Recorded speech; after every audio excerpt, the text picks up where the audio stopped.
সমস্ত জায়গায় এই রকমের জনসমর্থন আছে সেই সমস্ত আসনকে নিশ্চিত করে আমাদের জোট হবে।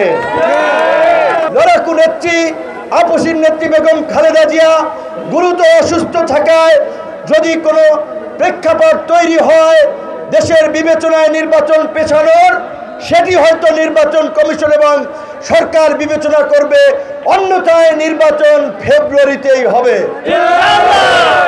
নির্বাচন ফেব্রুয়ারিতে হোক আর এপ্রিলে হোক, আগামী সংসদ নির্বাচনে গণ অধিকার পরিষদ এককভাবে 300 আসনে প্রার্থী দেবে।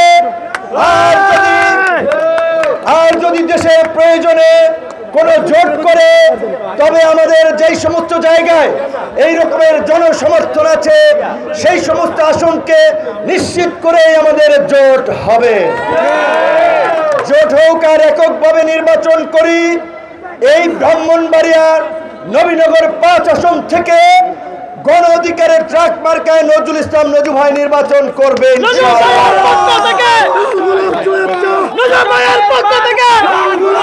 আজকে এই দেশের নাগরিকরা ঐতিহাসিকভাবে রাষ্ট্র পরিচালনার যে অধিকার দীর্ঘ 16 বছর পরে ফিরে পেয়েছে, সেই অধিকার প্রতিষ্ঠা করার জন্য আমরা ছাত্র যুবক তরুণরা লড়াই করেছি, রক্ত দিয়েছি।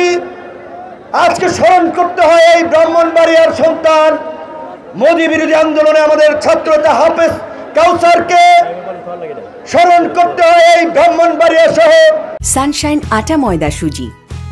ভালোবাসায় তৈরি সারা দেশের জুলাই আন্দোলনের শহীদদেরকে আপনারা দেখেছেন। আওয়ামী লীগের গত 16 বছরের দুঃশাসনে এই দেশে ভিন্ন মত এবং বিরোধী মতের রাজনৈতিক নেতৃবৃন্দই নয়, এই ব্রাহ্মণবাড়িয়া আলেম ওলামার তীর্থভূমি, আলেম ওলামাদেরকে কিভাবে লাঞ্ছিত করা হয়েছে, কারাগারে রাখা হয়েছে, এই ফ্যাসিবাদের নরক থেকে এদেশকে মুক্ত করেছে দেশের সাধারণ কৃষক, শ্রমিক, ছাত্র জনতা। তাই আগামীতে কারা ক্ষমতা আসবে, কারা এমপি হবে, জনপ্রতিনিধি হবে, সেটা নির্ধারণ করবে এই সাধারণ মানুষ, ছাত্র জনতা। আর এই সাধারণ মানুষ ছাত্র জনতার প্রতিনিধি হয়েই রাজপথ থেকে গড়ে ওঠা দল, আন্দোলন সংগ্রামের মাধ্যমে গড়ে ওঠা দল গণ অধিকার পরিষদের প্রার্থীরা নির্বাচন করবে।